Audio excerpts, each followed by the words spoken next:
Una entrevista que yo considero que va a ser sumamente interesante. Estamos con Eva Arias, ella es arquitecta y presidenta de la Sociedad Nacional de Minería, Petróleo y Energía. Bienvenida, Eva. ¿Qué tal? ¿Cómo estás? Tienes un nombre lindo, ¿ah? ¿No? Bueno, sí. De todos los hombres y de todos los seres, ¿no? Ese símbolo, aunque últimamente Eva está vinculada a compra de casas millonarias, ¿no? Eso es el lado raro. Sí, pero bueno, hay diferentes Evas. O sea, hay diferentes Evas. No ¿Y qué tal? ¿Cómo fue lo diferente? ¿Cómo fue la reunión de ustedes, los representantes de los gremios empresariales, con el presidente Ollantaytamala en Palacio de Gobierno? Creo que fue sumamente positiva. Ha sido una señal que me parece altamente necesaria. Creo que establece un vínculo, un canal de diálogo muy bueno, y que además queda realmente claro que la sensación de que el empresariado es el socio estratégico del gobierno para lograr el desarrollo está ahí en el diálogo, está en la colaboración, está en el trabajo conjunto. Entonces, los empresarios en general estamos muy contentos con que se haya abierto este diálogo y la posibilidad de trabajar en equipo. Todo es por nuestro país, o sea, es el principal objetivo. ¿A qué hora empezó la reunión? Poco después de las 9, y terminó prácticamente al mediodía, o sea, una reunión, sí, larga, 3 horas amplia, de reunión. Muy interesante, muy buena realmente. ¿Estuvo el presidente solo o acompañado? No, estuvieron los ministros de la producción, el ministro de Economía y Finanzas, o sea que estuvo el Estado muy representado, el gobierno muy representado con todos los sectores de la producción. ¿No estuvo la primera dama? No. No, en este caso no estuvo. ¿Y de los gremios empresariales, quiénes estuvieron? Sí, bueno, obviamente CONFIEP, la Cámara de Comercio de Lima, ADEX, COMEX, la Sociedad de Pesquería, Sociedad Nacional de Industrias. Estuvo representado también el empresariado de una forma bastante amplia y completa. ¿Cuál era la expectativa de los empresarios antes de que empezara la reunión? ¿Cuál era el comentario? ¿Qué cosa es lo que había en el ambiente? Bueno, no había una agenda determinada. Ya habíamos visto una primera señal clarísima del gobierno de la necesidad de poder acelerar las inversiones y de alguna manera compensar lo que está pasando afuera de todas las circunstancias económicas externas con un mayor dinamismo interno. Entonces eso ya estaba muy claro con el anuncio de las 7 medidas. De las 7 medidas, y que además creo que el que él los haya anunciado también ha sido un gesto sumamente importante. O sea, el compromiso está en que personalmente él anuncia este tipo de medidas. Y segundo, esta reunión donde nos convoca a los empresarios y hablar libremente de los temas que considerábamos eran importantes para coadyuvar en un buen camino para el país. Ahora, no han sido los 7 pecados capitales, sino las 7 medidas capitales. Claro. Ya, ¿él expuso las 7 medidas capitales? Sí, nos hizo una... ¿O ustedes, cómo fue la dinámica de la reunión? Él primero nos hizo una exposición, nos habló, con PowerPoint, todo fue muy coloquial, muy transparente, muy cordial. O sea, fue una reunión realmente muy buena, sin ninguna cosa, sin ningún parámetro, con mucha libertad para opinar, para plantear recomendaciones. Obviamente no hubo un pliego de reclamos como muchos podrían haber pensado, porque no cabe. Lo que se trata es de todos poner el hombro para seguir caminando en la senda correcta como país, ¿no? Y la oportunidad la vivió él y estuvo realmente el empresariado muy bien, no solo impresionado, sino muy cómodo con el poder decir y contribuir en aquellas cosas que creen necesarias, ¿no? Al presidente en contacto directo? ¿Es el mismo que está hablando en los mítines, en los medios, o es una relación más cálida, fría? ¿Cómo yo es? Considero que es un hombre cálido y cordial. O sea, no es un hombre lejano, ni siquiera protocolar, estereotipado. No, es una persona totalmente abierta, sencilla, cordial. O sea, muy buena impresión realmente. Él hizo una exposición de unos... Él explicó inicialmente cuáles eran los objetivos de la reunión, nos puso en autos de lo que esperaba también de nosotros y nos invitó a que cada uno pudiera puntualizar opiniones generales, o sea, de lo que cada uno sintiera que quisiera decir. Y eso fue como ocurrió, y luego los ministros también dieron sus opiniones sobre diversos temas, y se abrió un diálogo totalmente transparente, franco, claro, y creo que sumamente positivo, ¿no? ¿Qué cosa es lo que rescatarías de la exposición del presidente o de repente de la actitud del presidente? Son dos cosas, la actitud y la propuesta. Sí, la actitud yo creo que es una actitud muy positiva, que definitivamente nos va a dar mucho más entusiasmo y nos va a dar mucho más tranquilidad para poder impulsar más las inversiones, ¿no? O sea, te da a veces el tema económico está muchas veces más ligado a las expectativas que inclusive a las realidades.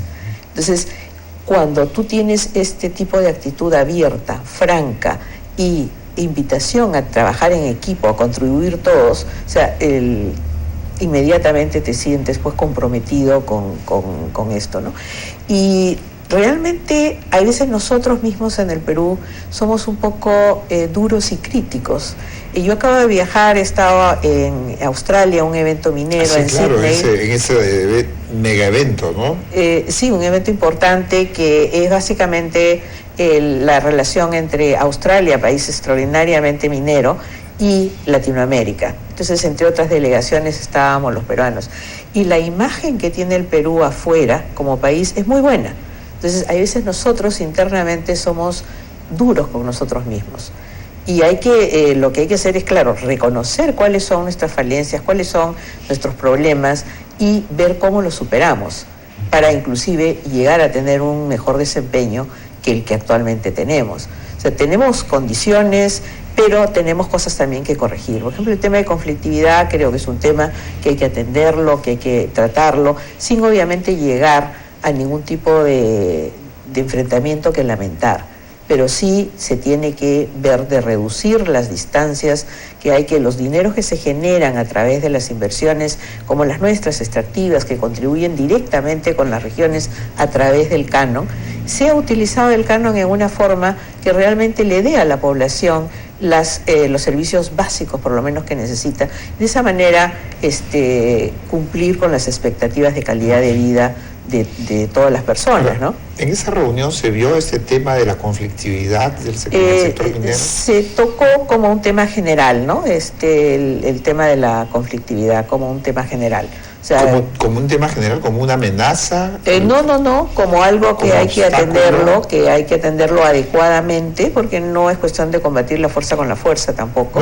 Pero lo que hay que encontrar los medios. Reconocer que hay una amenaza no significa actuar de la misma manera bárbara como actúan los bárbaros, ¿no? Claro, pero exactamente. Hay que reconocerlo. Sí, exactamente.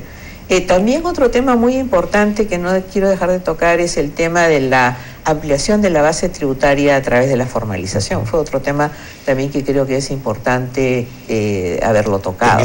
En ese caso, la ampliación de la base tributaria para la formalización de la minería informal. No, en general. O sea, el país, o sea, no fue estaban los sectores diversos sectores económicos representados y los temas fueron generales, transversales a todos. Son transversales. Claro, y el otro tema es que realmente nuestro país tiene una alta dosis de informalidad en todos los sectores. O sea, no solo es lo lamentable con la extracción ilícita de minerales, sino también hay otros sectores informales. Sí, lo vemos todos los días en este noticiero. Claro, y muchos de los sectores informales también a veces tienen trabas para formalizarse. Entonces, lo que tenemos que lograr es un Estado eficiente que pueda realmente facilitar las cosas para que uno se formalice. La mayor parte de las veces el informal es un gran emprendedor. Así es. Pero el Estado le pone 1000 obstáculos para convertirse en un emprendedor que pague sus impuestos, que se formalice, ¿no? Y además hay ausencia del Estado en las zonas rurales, en las provincias alejadas, entonces eso dificulta más el acceso a la formalidad. Pero Lo que creo que es importante y muy rescatable es que estas señales, estas iniciativas del gobierno lideradas por el presidente, nos están dando una dirección en que vamos a tener un Estado más ágil, más eficiente, donde atienda a las personas más rápidamente, a las empresas más rápidamente, y eso va a lograr que se dinamice la economía. Entonces, si nosotros tenemos amenazas externas en una economía difícil, Europa está muy difícil, no es una realidad muy buena lo que ocurre afuera, entonces lo que nos queda es fortalecernos internamente. Y creo que en ese sentido es que están yendo no solo las medidas, el anuncio de las 7 medidas con sus respectivas normas, sino también las actitudes que uno ve, estas señales que son tan importantes. Ahora, en estas 7 medidas capitales, ¿estuvo el ministro, en la fundamentación, el ministro Castilla?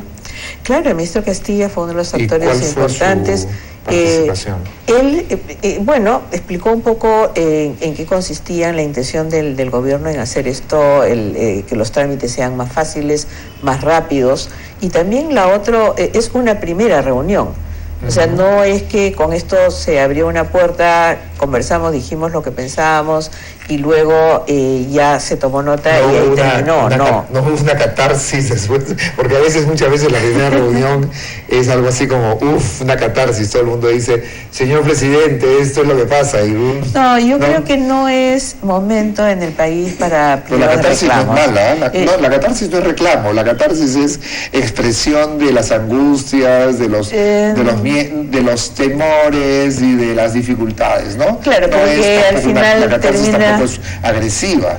No, pero al final termina siendo un poco, quiero todo esto, ¿no? Entonces, yo creo que es un momento de poner el hombro, de trabajar en equipo, hacer un esfuerzo conjunto para salir adelante.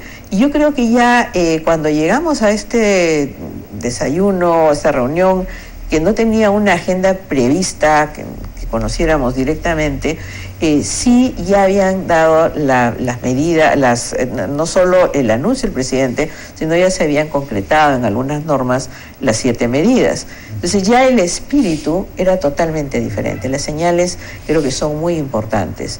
Y además creo que es absolutamente loable que el presidente haya reaccionado tan rápido. Ha sido una reacción muy rápida. Y además de eso... El enfriamiento, ¿no es cierto? Claro, sí, me estoy refiriendo a todo el tema externo que tiene una repercusión tan grande en nuestra economía. O sea, bajan los precios de los metales, baja el margen de las empresas y por ende baja la recaudación y golpea, y principalmente puede empezar a golpear aquellos programas de inclusión que son tan necesarios para reducir las distancias. Las exportaciones han bajado un 14%. Que ahí hay algunas cifras interesantes, ¿no? Primero, yo creo que es muy rescatable que la inversión del primer trimestre haya subido en casi un 23% en el 2013 con relación al 2012. Es una excelente noticia. Claro, y además esa inversión ha ido principalmente a equipamiento de planta y equipamiento de mina. Entonces eso puede mejorar la competitividad, la productividad, ¿no es cierto? Claro, eso va a mejorar mucho la producción. Así es. Por ejemplo, una de las inversiones más grandes que se viene llevando a cabo es Las Bambas. Las Bambas el próximo año termina su inversión y ya tenemos producción para el 2015 en el primer trimestre para ampliar, porque es una producción importante. Y así hay equipos que se están comprando. Chinalco, por ejemplo, es otro que ha incrementado su inversión para la mina de Toromocho y que va a entrar ya en producción más adelante en este año. Entonces, de alguna manera las inversiones van a ayudar vía producción a paliar la crisis de precios. El aumento de la producción va a paliar la disminución de los precios. Claro. Entonces podría haber en el segundo semestre un cierto equilibrio. O sea, nosotros estamos más o menos en 45 mil millones de dólares en exportaciones, ¿no es cierto? De los cuales, de esos 45 mil, más o menos unos 30 y tantos mil son de la las exportaciones, ¿no?, de la minería han sido en el 2012 el 57% del total. Sí, claro. Pero hay viene tanto del precio como también de la producción, la reducción del monto de las inversiones y toda la cadena de... Ha caído la producción de oro, ¿no es cierto? Ha caído no solo la producción de oro, sino también la de cobre. El volumen ha caído en conjunto en el año 2012 en un 9%, y en el primer trimestre del 2012 con respecto al 2013, en el 2013 tenemos un 11% menos en cobre. En cobre, que es el principal producto de exportación, es el 14% del total de algo más del 14% del total de las exportaciones. Además, el cobre es el producto estrella en el mundo, es decir, toda la revolución científica y tecnológica, sobre todo la tecnológica, se da en base al cobre. Es curioso, ¿no?, que en eso hayamos caído. Y estas dos minas de las que te he hablado, que están a puertas de salida de producción, son justamente para incrementar la producción del cobre. Y una es Chinalco y la otra es de Strata. Glencore Strata ya es una nueva empresa, pero la construcción con los mismos estándares continúa y todo está a tiempo y deben salir con la producción a tiempo. O sea, como producción no debe haber ningún problema. Es más, las expectativas es duplicar la producción actual de cobre para el año 2016. Sí, esa es la meta del ministro, ¿no? Claro. Entonces, y no solo es la meta del ministro, sino también que los proyectos que se están dando, y si no se retrasan las construcciones, se va a lograr. Y por eso es que son importantes estas medidas. Y estas implementación de estas 7 medidas mediante normas, ¿ya? Después, en el caso del oro, el oro también ha bajado de producción y también ha bajado de precio. En el caso del cobre, la variación de precio es menos 10% el año pasado, que han bajado en 10%, y este año en el primer trimestre es menos 1.6%. Ya estamos por 11% menos en general. Ahora, con precios muy altos que ha tenido el cobre, ¿ah? Sí, o sea, el cobre, los minerales. Yo sigo el tema del cobre desde hace muchos años, y de los minerales en general. El precio del cobre es un precio... Sí, en general, el precio del cobre, el precio del oro han estado realmente maravillosamente bien. altos. Y la otra cosa es que tampoco podemos ser fatalistas y se acabó el ciclo, el super ciclo de los minerales, no. O sea, estas son cosas paulatinas. Es un ciclo que tiene una curva descendente larga, no es que se cayó pues verticalmente. Claro, no es abrupto. No es y para eso uno se tiene que preparar como país, y obviamente cada empresa se tiene que preparar y se ha venido preparando como empresa. En el caso del oro, para ver un poquito más de números, el precio más bien el año pasado tuvo un alza del 6%, pero en volumen bajó en un 11%. Este año el oro ha bajado en producción en el primer trimestre 25% con respecto al año pasado, y en precio ha bajado un 3.6%, que se ha acentuado en el segundo semestre, que no tengo la cifra oficial, pero debe estar en el orden de un 12% de disminución de precio. Este año el precio del oro es dramático. ¿No? Estamos sextos. Estamos sextos. Y en cobre estamos terceros, ¿no? En cobre yo dije cuarto porque ya estamos, nos vamos al cuarto puesto si seguimos así, pero más bien deberíamos pelear por ir al segundo, al primero, yo creo que sí podemos ir al segundo, con todos estos proyectos que están después de Chile. Bueno, Chile sí está en una producción muy grande, pero que no podemos decir que esa producción para el Perú es inalcanzable. O sea, todo depende qué haga uno de los países, ¿no? O sea, es como alguna vez comenté, es una sana competencia muy fraternal entre dos países hermanos. A mí esos asuntos de la guerra... esas son cosas que ya la página se debe voltear, ¿no? Son tonterías, o sea, es pensar como la mentalidad de un niño, ¿no? De un niño tonto. Ya estamos en el siglo XXI, son países que tienen fronteras, que se integran, hay intercambio turístico, comercial, económico. Antes se decía, con el TLC con Chile, el Perú, los chilenos se van a... La verdad que se habla del TLC... Todo es un proceso, ¿no? La verdad que se habla del TLC, yo creo que es otra cosa sumamente importante que se empezó a hacer en el país y se continúa haciendo, el abrir el comercio. Entonces, la cantidad de TLCs que tenemos nos han permitido lograr lo que estamos logrando. Ya han entrado en vigencia nuevos TLCs en estas últimas semanas. Se siguen trabajando. El trabajo que se está haciendo de viajar al exterior para vender el país como un punto interesante para las inversiones, creo que también es otra cosa que se está haciendo muy bien. Y suma de todos estos factores, finalmente yo estoy convencida que nos van a permitir superar cualquier crisis económica externa que esté. Había una crítica al gobierno por algunos analistas y decían que el presidente debería viajar con los empresarios. Por ejemplo, el expresidente de Brasil, Luis Ignacio Lula da Silva, tiene esta semana reuniones y viene con más de 300 empresarios. ¿Viajan los empresarios peruanos con el presidente? O sea, ¿viajan como equipo? ¿No ha sido uno de los temas que han conversado? No hemos conversado sobre ese tema, pero creo que se está viajando bastante. O sea, en simultáneamente los ministros juntos, atendiendo viajan diferentes... los ministros con los empresarios. Sí, es más, en la delegación... Pues es una crítica gratuita, entonces, esa. Bueno, yo no lo he escuchado, pero... No, yo lo he leído. Por ejemplo, yo soy testigo. Yo he viajado, acabo de regresar de Sydney, claro, y ha estado como presidiendo nuestra delegación el ministro de Energía y Minas. Igual fue en marzo, en Canadá, a otro evento muy importante minero, Alpida, que también la presidió el ministro.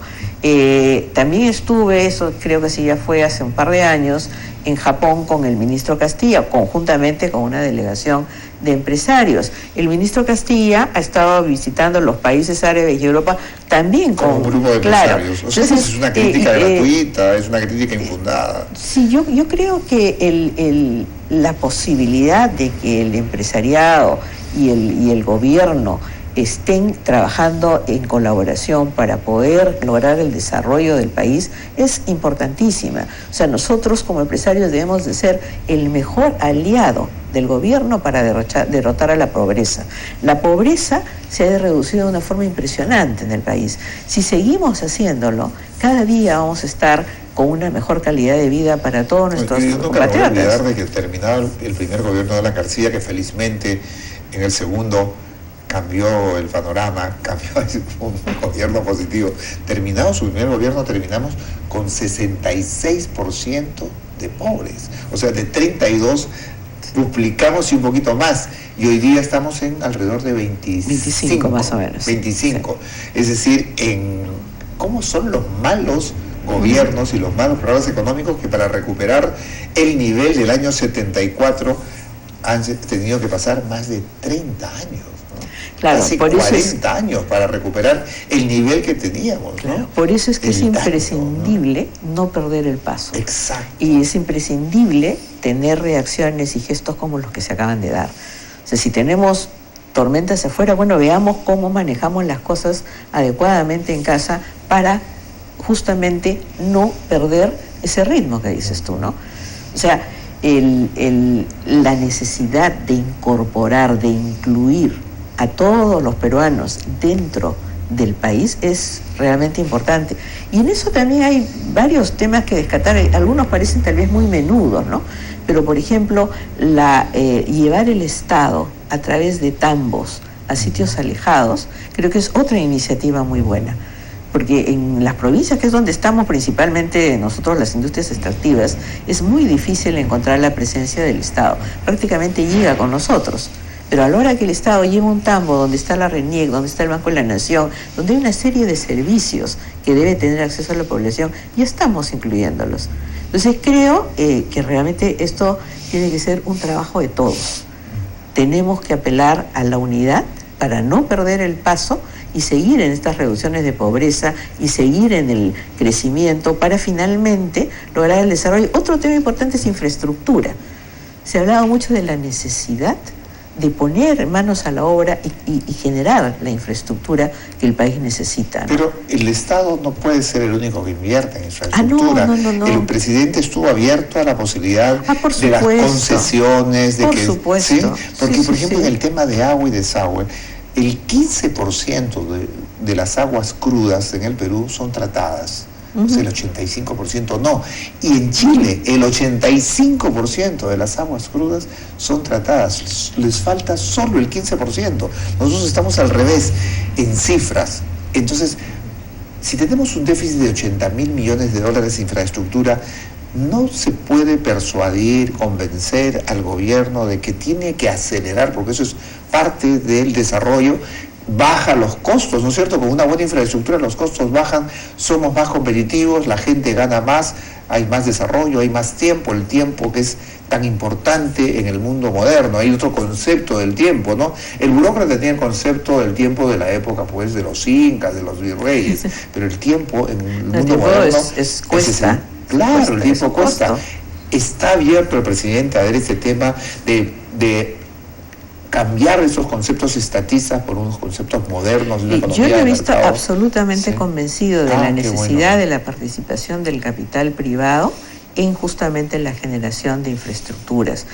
Se van a sacar licitaciones seguramente para concesiones en todo tipo de infraestructuras. Es más, ese tipo de inversión, ese tipo de participación en la economía a través de las inversiones en infraestructura va a ayudar mucho también a dinamizar la economía interna del país. Y es parte del complemento que necesitamos en forma interna para combatir las reducciones que tengamos como país de ingresos por nuestras exportaciones tradicionales. O sea, al final todo tiene que ser parte de una misma estrategia. Ahora, donde no hay una situación económica para que una concesión sea atractiva a un privado, sí tiene que estar el Estado para proveer de esos servicios de saneamiento, de esos servicios de electricidad a la población. Por ejemplo, en el tema de electricidad rural, ha habido unas mejoras enormes en los últimos años. Hemos pasado de aproximadamente un 43% a un 63% de cobertura. Obviamente no es el 100%, pero hemos avanzado bastante. He estado en algunos pueblos en los que me decían, por ejemplo, cafetaleros, y no tenían, cosechaban el café y no podían tostarlo, no podían procesarlo, hasta que un día me dijeron, llegó la energía eléctrica. Claro, es que llegó el siglo, pero llegó el siglo XX. Claro. O sea, en el siglo XXI, en ese pueblo llegó el siglo XX, llegó la electricidad. Y entonces, pero eso es un salto enorme. Claro, es un salto enorme porque puedes tener equipos, maquinarias, procesar, envasar, etcétera, ¿no? Todo, o sea, dejas de ser un productor de materias primas. A veces la izquierda, los comunistas hablan de dejemos de ser un país exportador de materias primas, pero dejar de hacerlo es infraestructura, es electricidad, es agua y desagüe, es aeropuerto, es puerto, etcétera. Es decir, cubrir todo eso. No es predicar, ¿no? Claro. Mira, eso que tú acabas de decir es una de las cosas que me hace a mí sentir pasión por la minería. Y me hace sentir una persona absolutamente orgullosa de lo que hago en minería. ¿Por qué? Porque es ese tipo de situaciones de que tú ves que un pueblo que no tenía energía eléctrica ya la tiene, o un pueblo que tiene acceso a poder tener obras de saneamiento en colaboración. O sea, no te estoy hablando de filantropía pura, porque eso yo creo que no es bueno, al contrario. Nosotros tenemos que conjuntamente con estas comunidades que están sin agua, sin desagüe, sin luz, sin posibilidad de tener una actividad económica rentable, y si se trabaja con ellos en equipo, con la empresa y con el Estado, se logran muchísimas cosas. O sea, llevas agua, llegas vía de comunicación, o sea, el transporte de los productos es mucho más barato. Entonces, cambias para bien la situación de pueblos que antes de que llegara una de nuestras industrias extractivas no tenía ni siquiera una posta médica. Entonces, ahora, es otro mundo. Ahora, dentro de las 7 medidas capitales o 7 iniciativas capitales del gobierno, no estaba este tema de la consulta previa. El presidente de la República hizo varias declaraciones sobre la consulta previa, el ministro de Energía también, sosteniendo que la consulta previa no debería politizarse y debería ser un tema que se trabaje técnica y puntualmente. Han estado paralizadas inversiones en petróleo por este tema. ¿Cómo ha sido esto? Yo le he escuchado atentamente al presidente sus declaraciones sobre la consulta previa y realmente el enfoque en que se le está dando me parece adecuado. Es un proceso nuevo para el país, es algo que tenemos que aprender a hacer, es algo en lo que no podemos equivocarnos porque puede ser utilizado políticamente y con eso podríamos efectivamente paralizar no solo inversiones mineras, no paralizar muchas inversiones en general desde carreteras, hidroeléctricas, presas, lo que te puedas imaginar. Entonces es imprescindible hacerlo muy pausadamente y poco a poco, exactamente como lo ha indicado el presidente. O sea, en eso estamos totalmente de acuerdo. Tu balance final, brevísimamente, porque ya qué pena, tenemos que terminar esta conversación. Yo creo que con lo que está ocurriendo tenemos que mirar nuestra situación con otra mirada, una mirada de optimismo, una mirada de trabajo, de necesidad de aportar en todo lo que podamos con nuestro esfuerzo a la construcción de un país que va a un buen camino, pero que necesita a gritos pasar del crecimiento al desarrollo.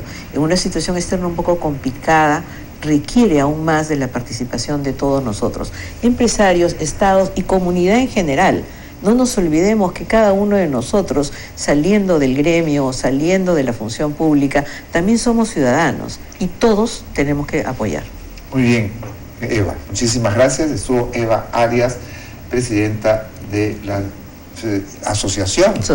Sociedad de Minería, Petróleo y Energía del Perú. Y vamos a